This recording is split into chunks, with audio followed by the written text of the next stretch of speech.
Mesdames et messieurs, chers membres et sympathisants du PVD suisse, je vous souhaite aujourd'hui la bienvenue depuis la magnifique ville de Lucerne où les délégués du parti se sont réunis pour la deuxième fois de cette année. Ils ont débattu de thèmes divers pour fixer les consignes de vote pour le Grippen, la pédophilie ou encore la caisse unique ou la médecine de famille. La conseillère nationale Ursula Haller a plaidé pour un oui à l'achat du Grippen. Le non était défendu par Chantal Galladay, conseillère nationale du PS. Après un débat informatif et des questions critiques du public, les délégués ont finalement opté pour le oui par 89 voix contre 20 et 10 abstentions. La consigne de vote en faveur de l'initiative sur la pédophilie a été prise de manière plus nette encore, par 95 voix à 20 et 10 abstentions. Le oui en faveur de la médecine de famille a également été net. Par 122 oui et 3 non, les délégués se sont prononcés pour les soins médicaux de base.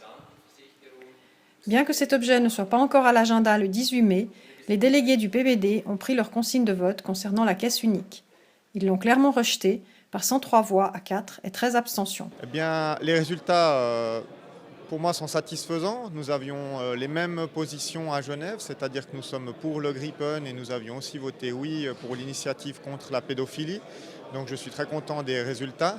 Ce qui m'a plu aussi, c'est qu'une conseillère nationale socialiste ait pu venir débattre du Grippen. Je trouve que c'est une très belle ouverture d'esprit, une très belle démarche de la part du PVD au niveau démocratique.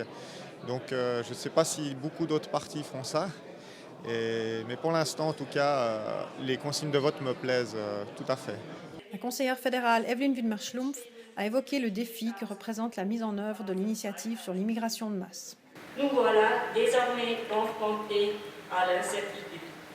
Comme chacun le sait, la participation suisse au programme Erasmus+, Horizon 2020 et MEDIA a été suspendue.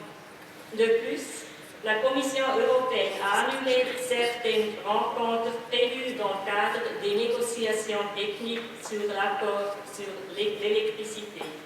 Elle estime que de prochaines rencontres ne devraient pas se tenir avant que les discussions entre l'UE et la Suisse aient permis de clarifier la suite de la collaboration. Les conséquences du résultat de la votation dans mon domaine, celui des finances, ne sont pas encore claires.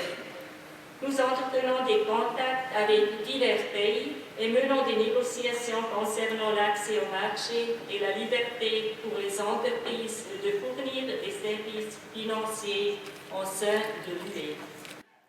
Le président du parti, Martin Landolt, a usé de mots très clairs dans son discours. Il y a critiqué la rhétorique d'extrême droite utilisée par les partisans de l'initiative sur l'immigration de masse. Il a appelé à défendre encore plus le modèle suisse après ce 9 février, à s'engager pour une Suisse qui ne veut pas s'isoler du reste du monde. Anthony Jaria, tu représentes le PVD Genève ici à l'Assemblée des délégués au PVD suisse à Lucerne. Quelle est ton impression générale de cette assemblée ? Mon impression est très bonne. Nous avons été très bien reçus ici à Lucerne avec une jolie partie de discours en français par le président du PVD Lucerne, ce qui nous a bien sûr fait plaisir à tous les romans. Et la salle est belle, l'environnement est beau, beaucoup de monde est là, donc c'est vraiment un plaisir d'être ici. Et voilà, chers membres et sympathisants du PVD suisse, nous sommes déjà au terme de cette newsletter. J'aimerais saisir l'opportunité pour, d'une part, remercier aux délégués romans qui ont fait le déplacement jusqu'à Lucerne et qui, je crois, n'ont pas été déçus. Et à vous tous, vous souhaiter joyeuse Pâques!